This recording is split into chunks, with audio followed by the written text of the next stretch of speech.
Welcome to class and test. तो आज के क्लास में हम लोग अभी स्टडी करेंगे टीथ, स्ट्रक्चर ऑफ टीथ। देखते हैं सबसे पहले तो all the teeth have a similar basic structure. जितने भी टीथ हैं सभी के बेसिक स्ट्रक्चर क्या होते हैं, सेम होते हैं। इसीलिए इसे हम लोग कहते हैं क्या, होमोलॉजी। टीथ को क्या कहते हैं, मैन के टीथ को होमोलॉजी कहते हैं। और ये tooth is formed of 3 parts. आपका इंसाइजर, कैनाइन, प्रीमोलर और मोलर सभी के स्ट्रक्चर सेम होते हैं। और प्रत्येक टीथ के 3 पार्ट होते हैं। फर्स्ट है क्राउन, सेकंड है नेक और थर्ड है रूट। ये मैंने प्रीवियस क्लास में बताया भी था। चलिए आगे देखते हैं। क्राउन, सबसे पहले हम लोग स्टडी करते हैं क्राउन को।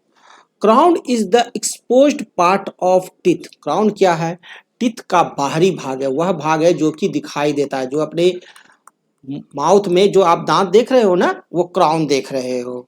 Okay, formed of shining whitish and hard substance called enamel. और यह जो क्राउन जो होता है, बाहर वाला जो पोर्शन जो दांत का आपका दिखाई देता है, उसे हम लोग कहते हैं क्राउन, मुकुट, है ना, क्राउन कहते हैं। और वह बना हुआ होता है एनामेल का। सबसे हार्डेस्ट सबस्टांस है टीथ में, और वो दैट इज एनामेल। और यह जो एनामेल है is mainly formed of hydroxy apatite.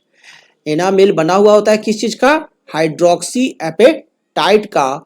और इसका फॉर्मूला होता है Ca3PO4 का होल 2 डॉट CaOH का होल 2।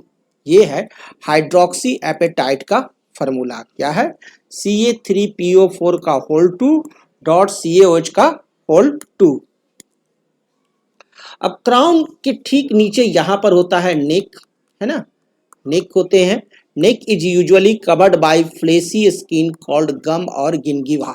नेक जो होता है टीथ का, वो आपको फ्लेसी स्किन से कवर्ड होता है, ठीक है, जिसको कि कहते हैं गम और गिनगिवा। दांत का गम और गिनगिवा में नेक जो है रहता है। हम लोग कहते हैं ना, मसूड़े को साफ करो अच्छी तरह से। और रूट, अब अंदर हमारे को रूट जो है ये पूरा रहता है। 3 पार्ट हो गया, क्राउन, नेक और root. Root is embedded in the socket of jaw bone. Root जो है वो इम्बेडेड होता है जॉ बोन के सॉकेट में। नट वाल्टू जो होता है ना, तो इसका नट वाल्टू भगवान जी बना दिए हैं। Socket of jaw bone and is fixed by a bone like cementum. और एक बोन लाइक सीमेंटम से यह फिक्स रहता है। यहाँ सीमेंट कैसा है, तो सीमेंटम है ना। And a thick fibrous periodontal membrane. और एक रस्सी होती है पेरिडोंटल मेम्ब्रेन, उससे यह बांधा हुआ रहता है, भगवान जी का बनाया हुआ है। Clear. Tooth is mainly formed of a bone like material called dentine. और टूथ जो है एक बोन लाइक मटेरियल से बना हुआ होता है, जिसे कि कहते हैं डेंटाइन। टूथ किसका बना होता है, किससे बनता है, टूथ जो बनता है वो एक बोन लाइक मटेरियल से, जिसे कि क्या कहते हैं, डेंटाइन। इसे याद रखना है, एग्जाम में आता है। In the centre of dentine, और इस डेंटाइन के सेंटर में there is a pulp canal which is filled with a soft gelatinous and vascular connective tissue called pulp. और इसी डेंटाइन के बीच में क्या होते हैं, पल्प होते हैं। ये क्या होते हैं, पल्प होते हैं, ठीक है, जो कि आपका क्या होता है, वैस्कुलर कनेक्टिव टिश्यू उसमें होता है। और सॉफ्ट होता है, गिलैटिनस होता है, ठीक है, और वैस्कुलर कनेक्टिव टिश्यू होता है। कहाँ, जिसको कि हम लोग कहते हैं पल्प में, सेंटर ऑफ डेंटाइन में। सेंटर ऑफ डेंटाइन में पाए जाते हैं pulp. Pulp canal is lined by a layer of dentine forming cells called odontoblasts. याद रखिएगा कि पल्प जो है वह लाइंड होता है, पल्प का लाइनिंग किया होता है एक layer of dentine forming cell से, जिसे कि हम लोग कहते हैं ओडोंटोब्लास्ट्स। ये ओडोंटोब्लास्ट सेल्स कहाँ रहता है, पल्प में। विच गिव साइटोप्लाज्मिक प्रोसेसेज, जो साइटोप्लाज्मिक प्रोसेसेज करता है। टूथ में ओडोंटोब्लास्ट सेल्स होते हैं। कहाँ होता है ओडोंटोब्लास्ट सेल्स, तो पल्प कैनाल में होते हैं। और ये पल्प कैनाल में रहते हैं और करते क्या हैं, आपको साइटोप्लाज्मिक प्रोसेसेज करते हैं। कौन cells, odontoblast cells. Function of tooth, teeth help in mastication of food, food को चबाने का काम कौन करता है, तो teeth. Which increases its surface area for the better action of enzymes, इसलिए मैस्टिकुलेशन होता है, चूरा जाता है ताकि उसका पाचन अच्छी तरह से हो सके, उसका सरफेस एरिया बढ़ जाए। जब वो चुराएगा ना तो सरफेस एरिया बढ़ जाता है और उस पर एंजाइम का काम तेजी से हो सकता है चारों तरफ से, है ना। अब देखते हैं हम लोग फेरिंग्स, अगला टॉपिक है हम लोग का pharynx. It is a small sized conical part where food and air passages cross each other. यह क्या होता है, स्मॉल साइज होता है, छोटे साइज का होता है पैलेट, ठीक है, कॉनिकल पार्ट होता है, कैसा, तो कॉनिकल पार्ट, और यहाँ फूड और एयर दोनों पास कर सकता है इसके साथ, इसके से फूड और एयर दोनों पास करता है। और इसको हम लोग तीन भाग में बांटते हैं, एक है नेसोफेरिंग्स, दूसरा है हमारा ओरोफेरिंग्स, और तीसरा है लैरिंगोफेरिंग्स। ये जो ग्रीन वाला जो पोर्शन आप देख रहे हो ये नेसोफेरिंग्स हो गया, ये येलो वाला जो पोर्शन देख रहे हो ये ओरोफेरिंग्स हो गया। यहाँ माउथ से फूड चला गया और यहाँ से आपको एयर चला आया, तो देखिए दोनों आ गया, एक ही में आ जाता है। और ये नीचे जो है ये है आपका लैरिंगोफेरिंग्स, ब्लू वाला पार्ट। ओके, तो फेरिंग्स को कितने भाग में डिवाइड किए, तीन भाग में, नेसोफेरिंग्स, ओरोफेरिंग्स और लैरिंगोफेरिंग्स। अब सबसे पहले स्टडी हम लोग करते हैं नेसोफेरिंग्स। Okay, नेसोफेरिंग्स lies behind the nasal chambers, या नेसल चैम्बर्स के ठीक पीछे रहता है ना, ये है आपका nasopharynx. It has internal nares in its roof, इसके रूफ पर इंटरनल नेयर्स होते हैं। क्या होते हैं internal nares, oval shaped openings of Eustachian canals on the sides, और ओवल शेप्ड ओपनिंग्स होते हैं Eustachian canals on the sides में। यूस्चियन कैनाल्स कहाँ, नेसोफेरिंग से रिलेटेड है, याद रखेंगे। और टू फेरिंगियल टॉन्सिल्स, दो फेरिंगियल टॉन्सिल्स पाए जाते हैं एडिनोइड्स, ठीक है ना, in the child up to 7 years of as.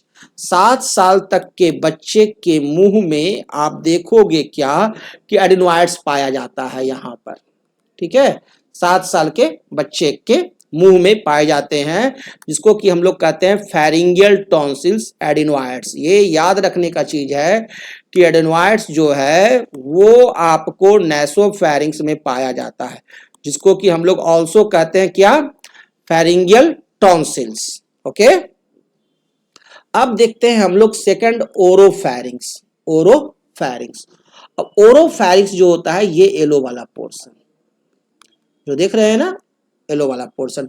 Oropharynx lies behind the buccal cavity, buccal cavity के पीछे होता है, and is passage for food bolus, और यहां से क्या होता है, फूड जो हम लोग लेते हैं वो इससे पास करता है। और लैरिंगोफेरिंग्स थर्ड हो गया हमारा, laryngopharynx is the lowest part of pharynx, यह सबसे निचला पार्ट होता है लैरिंगोफेरिंग्स, है ना, एल से लोएस्ट और एल से लैरिंगोफेरिंग्स। इट हैज 2 apertures, और इसके पास 2 apertures होते हैं, anterior slit like glottis and posterior gullet. 2 apertures होते हैं, एक होता है क्या, एंटीरियर स्लिट लाइक ग्लोटिस, और दूसरा होता है पोस्टीरियर गलेट। अब ये जो ग्लोटिस होता है लीड्स इनटू द ट्रैकिया और विंड पाइप, ग्लोटिस जो है वो चला जाता है, खुलता है किसमें, ट्रैकिया, नहीं तो जिसको कि हम लोग विंड पाइप कहते हैं उसमें, and can be closed by a bilobed leaf like cartilage, और उसे बंद करने के लिए एक ढक्कन इसके पास है, बाइलोब्ड लीफ लाइक कार्टिलेज, जिसको कि कहते हैं इपिग्लोटिस, है ना, उसे क्या कहते हैं, इपिग्लोटिस।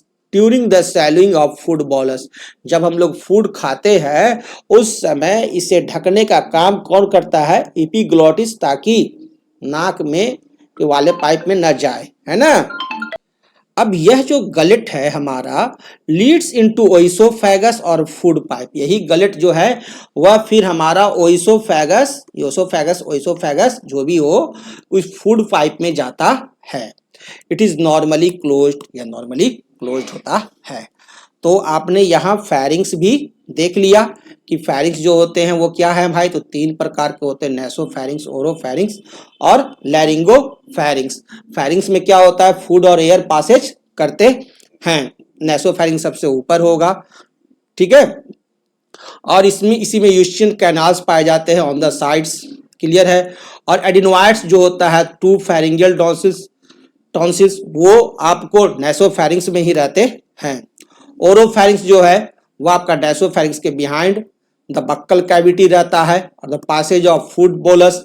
और ठीक सबसे लोएस्ट पार्ट हो गया लैरिंगोपेरिक्स, क्लियर है। तो इस प्रकार से फेरिंग्स आपने देखा। अब थर्ड जो है वह है हमारा oesophagus.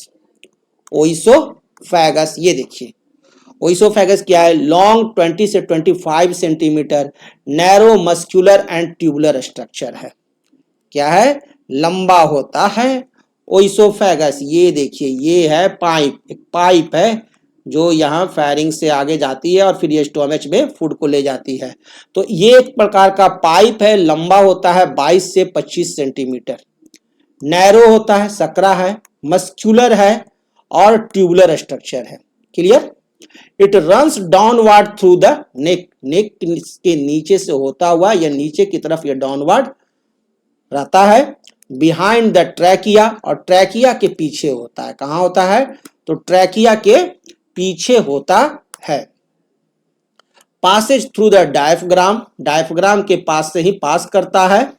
And opens in the stomach in the abdomen, और यह ओइसोफेगस जो है वह जाकर के खुलता है कहां, आपका स्टोमच में, है ना। फूड को क्या करता है, माउथ से गया, है ना, और ये आपको चला गया ओइसोफेगस में, और इस नली के माध्यम से होता हुआ ये चला आता है कहां, स्टोमच में।